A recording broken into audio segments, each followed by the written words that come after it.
Midnight Drive, the journey where players thrive. I'm your tour guide, Jae Brooks, and we mounted in the Boogie down Bronx, that is. Yeah. Currently at St. Mary's Park, home to the largest park in South Bronx area. And without further ado, I got a very, very special guest. You might have seen him in Fresh. You dig what I'm saying? New York Undercover, Wood. He gonna let us know what's good. Without further ado, it's the homie Sean Nelson. Yeah. What's happening? Slow motion is the potion. You understand me? But what is another one that I like to always put in there, as you said, Fresh, the Wood, New York Undercover. New York Undercover was a classic. I did 2 episodes of that. There's also The Corner for HBO that I did, and they played it on BET. That was another project that was big. I love The Corner. You know what I'm saying? To me, I feel like it was the prequel to The Wire. Yeah. You know what I'm saying? It was the same creator. It's all, an extension of the same thing. Exactly. Man. So, what's one thing about Sean Nelson that people don't know? I mean, what's funny is like a lot of people call me by my character name. You know what I'm saying? So I feel like a lot of people don't know my real name. Right. But you know what I'm saying? It always surprises me when people do be like, yo, Sean Nelson? Like, oh yeah, that's me. I'm not Mike. Or I mean, my friends still call me Fresh. Yeah. But you know, I was in Philly, but I went to school in Philly. Maybe that's something you didn't know. I went to Temple University. Salute to them. I remember I was walking up the street and this cat screaming out, DeAndre! And I'm keeping it pushing because that ain't my name. You know what I mean? Word. Yo, that's wild, man. But it's all good. You know, I love this. I love the love. You know what I'm saying? As long as they watching it and supporting, I appreciate it. You know, after all these great projects and all these years, man, I definitely want to know the origin behind it, man, the legend, Sean Nelson. You know what I'm saying? Well, so, tell us, like, where you from, where it all started. From the Bronx, from the City. But you know, I started out actually singing, and I was singing in kindergarten, so I was performing for the jump. You was in the choir, right? Yeah. I was in the choir. It was like a little group that we had, and it was like 3 of us. I always had my little solo and all that. I was dope. But you know, my parents thought I should learn how to play the piano, take dance classes. You know what I'm saying? I took acting classes. You know, and just a whole bunch of different stuff just to go along with the singing. But then I started doing all these plays, and I started growing this passion for acting. You know what I mean? So I joined a youth acting group called Tada, where you know we did a lot of musicals and stuff like that. I got my first paying gig when I was 10 years old. You know, off-Broadway play called Hey Little Walter and Brad. I was playing a little Jamaican drug dealer. Yeah, but that was cool. That was like my first taste of doing what I love and also getting paid. So I just wanted to keep doing that. I wanted to get into a TV show, a movie. I was doing all these plays. Exactly. I want to be on TV. Exactly. Real talk. Like, I could have seen Fresh on the Fresh Prince. You dig what I'm saying? Yeah. My first TV role that I did was a show called Here and Now. That was Malcolm sitcom. Right. That was like my first taste of television. Right. Work on television. You actually shoot like the one episode twice in one day. They go do it twice. So that was about like what, the year '92, I want to say, around there. Yeah. Sounds good to So, me. you know, that was a the long time ago. Right, the same year Jordan won Barcelona. You know what I'm saying? Martin came out, and my mans came out into the world and blessed us with some dope content. Yeah. You dig what I'm saying? There you go. Yes, indeed. So, you know what I'm saying? From there, we got to talk about this movie because it resonates with my childhood, my upbringing, and me as a man. The movie Fresh, man. Cult classic. I mean, it affected people in a good way. You know what I'm saying? As far as, you know what I mean, learning about the inner city and what it, you know, comes with it. How did you get that role? So, you know, the process with Fresh was, you know, it was a regular audition journey. I auditioned for a bunch of things, you know, wasn't really booking out a lot of stuff. Still working to try to get on TV or a movie. Well, I did the one TV gig, but I wanted more. So, you know, Fresh came along and, you know, I had to audition.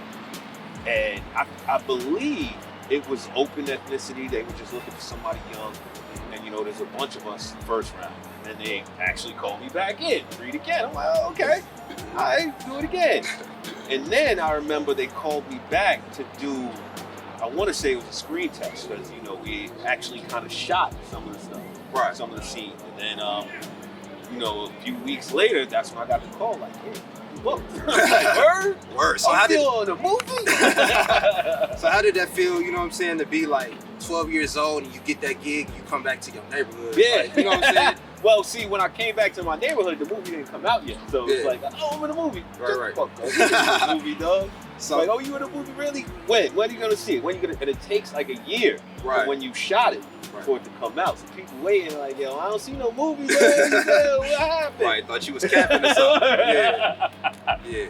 But the funny thing is that that was my last year of junior high, and I had to go to high school, and I couldn't stay in my school because I was at private school. Yeah. They weren't allowed me to leave and go do work. Right. So I had to go to performing arts school. I had gotten into PPAS, Professional Performing Arts School. Fun fact, I went to school with Alicia Keys. Hey, one time for Alicia Keys. Or should I say she went to school with me? Nah, just playing Alicia. But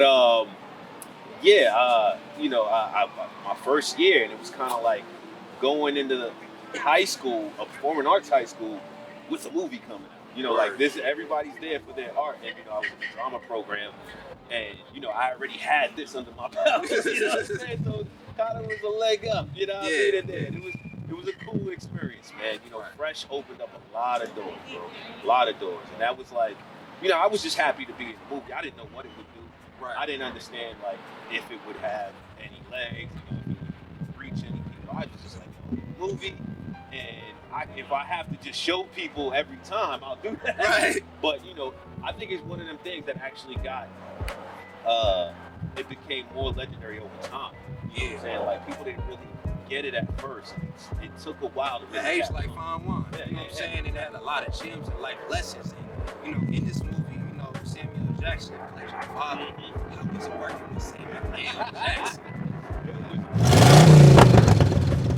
Sam Jackson, pops, is fresh, and he wasn't who he is now at the time, but he was a wild boy. You know what I'm saying?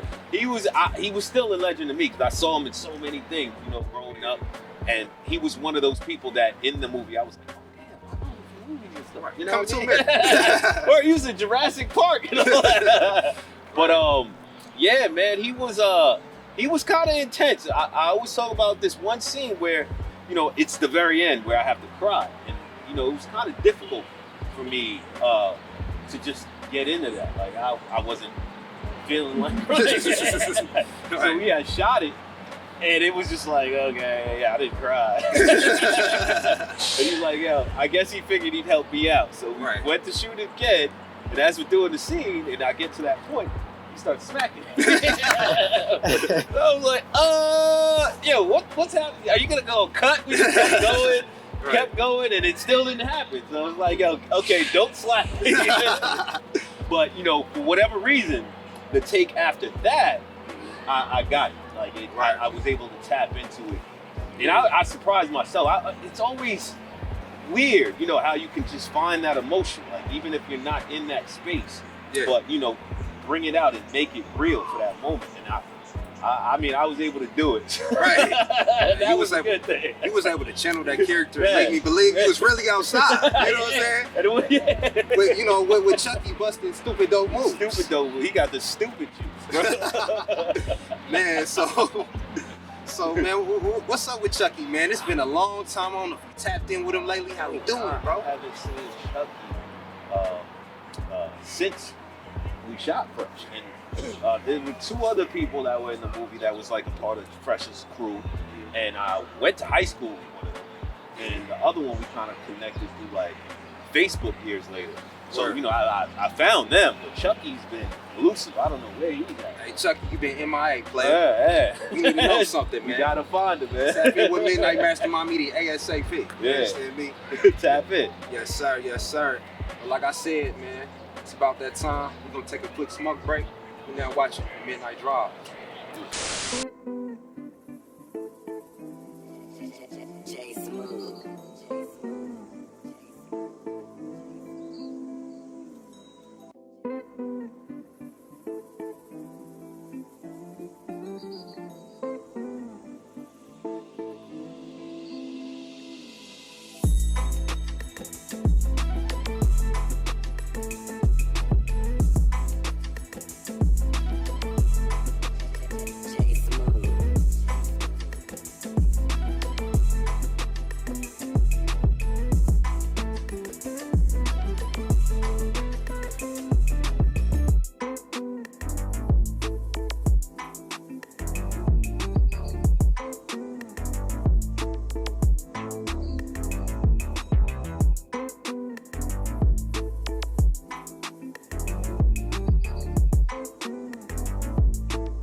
Players Squad. I'm your tour guide, Jae Brooks. Host the Boogie down Bronx, the homie, Sean Nelson. What's that? What's good? Yes, sir. Yes, sir. So, seeing as we're back from smoke break, we'll do a quick questionnaire because we like to have fun here at Midnight Mastermind Media. So we'll breeze through these questions. You tell them what you prefer. All right? Illmatic or Reasonable Doubt?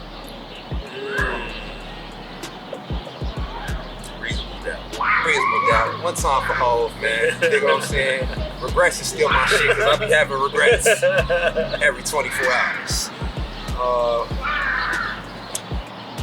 New York or LA? New York. New York. Respectfully, that's where he's from. You know what I'm saying? So, by default, I would hope you choose that. You understand me? Minister Society, New Jack City. Put the pressure on. Yeah, yeah, that's a hard one, yo. Both of them joints is fire. So definitely influenced a lot of people. New Jack City, I guess. Yeah, yo, shout out. There was some fire shit in the fucking Medicine Society. Oh yeah, most definitely, man. That shit was classic. I think the highlight for me was the 5.0 Mustang. You know what I'm saying? I mean, same thing with Illmatic, yo. That shit was fire too. I'm just going, you know what I mean? Man. Leaning towards one way. So if Illmatic was to play right now, man, what's the first track you bumped? I don't know. Honestly, it's like, I like to take a trip down memory lane. You know what I'm saying? You got options. The world is yours. You know, life's a bitch and then you die. You got several options. yeah.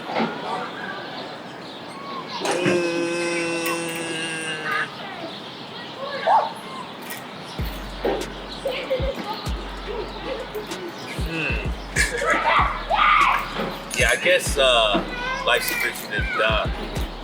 Hey, man, here it is. You know what I'm saying? One time for AZ and Oz, living in their second childhood still. You dig what I'm saying? So, you know what I'm saying? You got Nas that just dropped the album with Hit Boy. You know, 2 times in a row. You got AZ with Do or Die Part 2. So, it's good to still have these young legends around. Hell yeah, young legend. As well as the homie Sean Nelson. It was a young legend in his own right. You dig what I'm saying? So, you know what I'm saying? 1995 rolls around.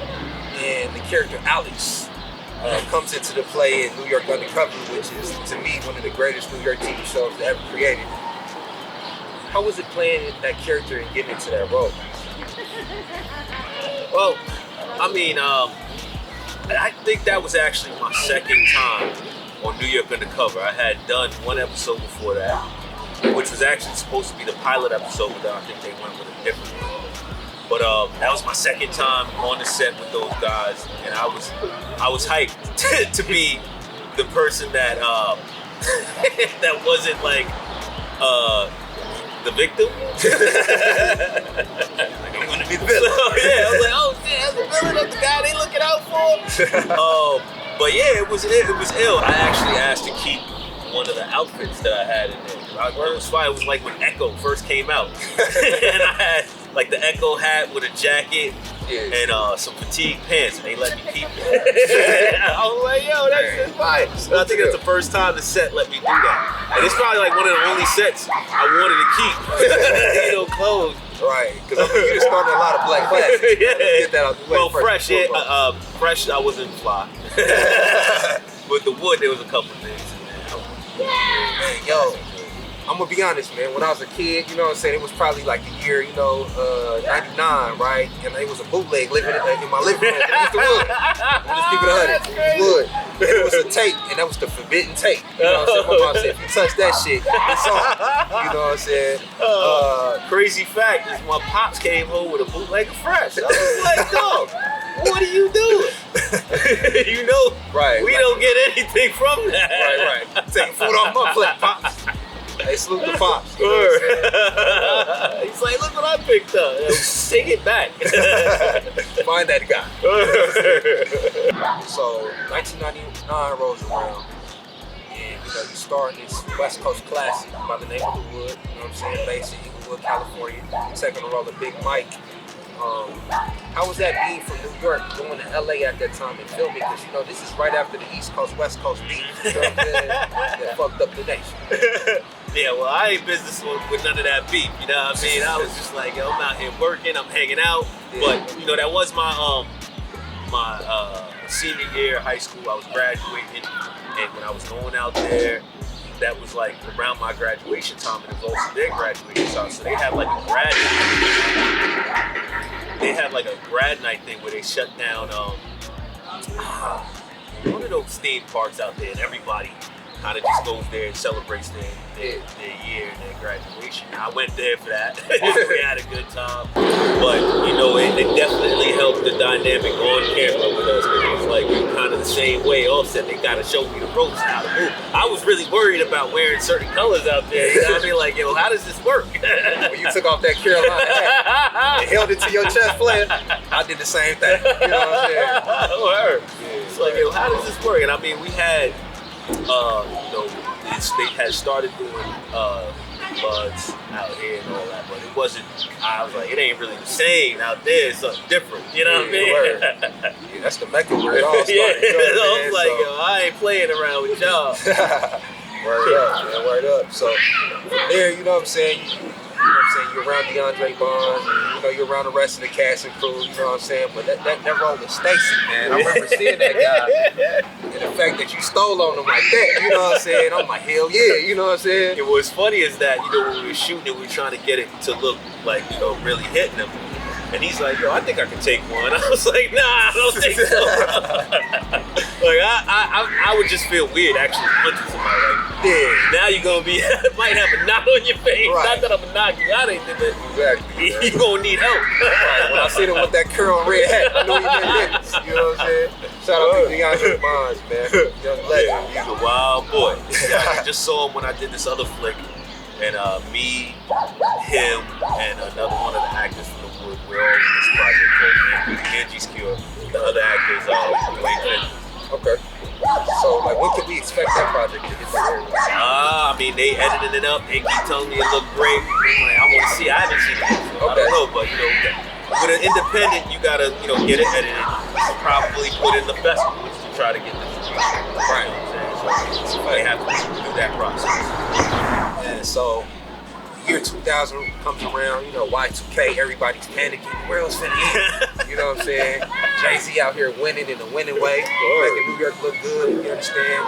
And then the show, The Corner comes out, and you take on the role of DeAndre, bro.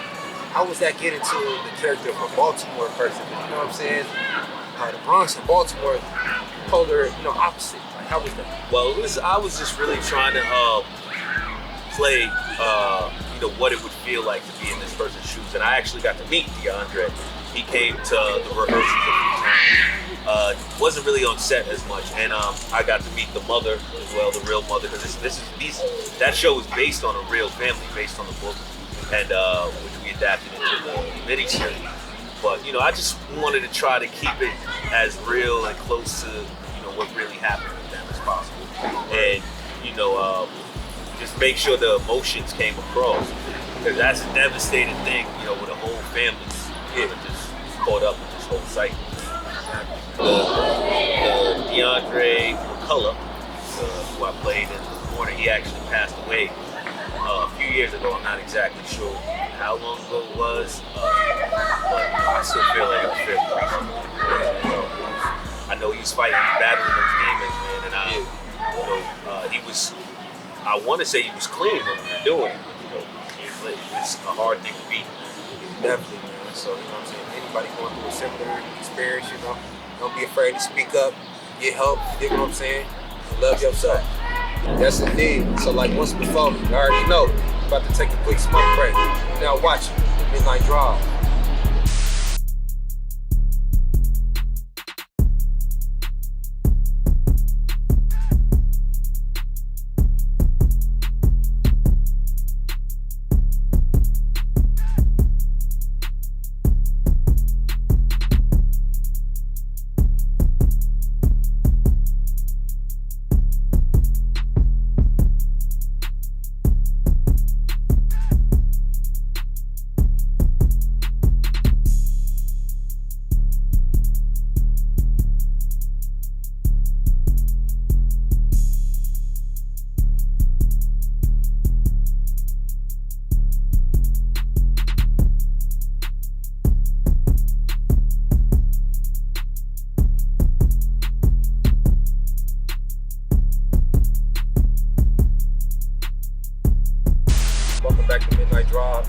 Players Thrive. I'm your tour guide, Jae Brooks.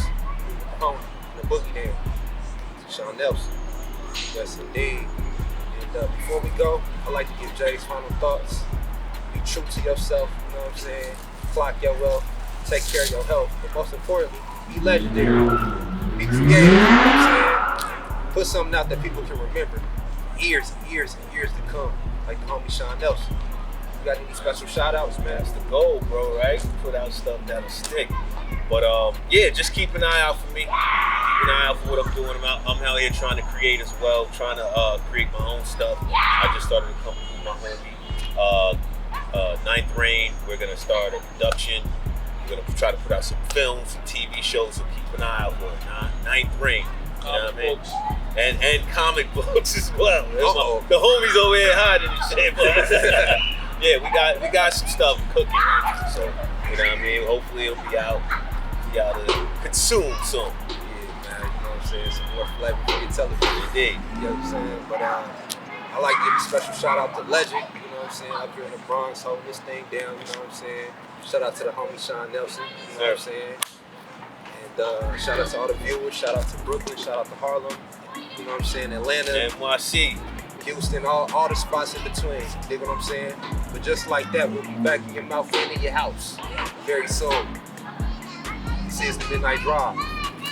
Biatch!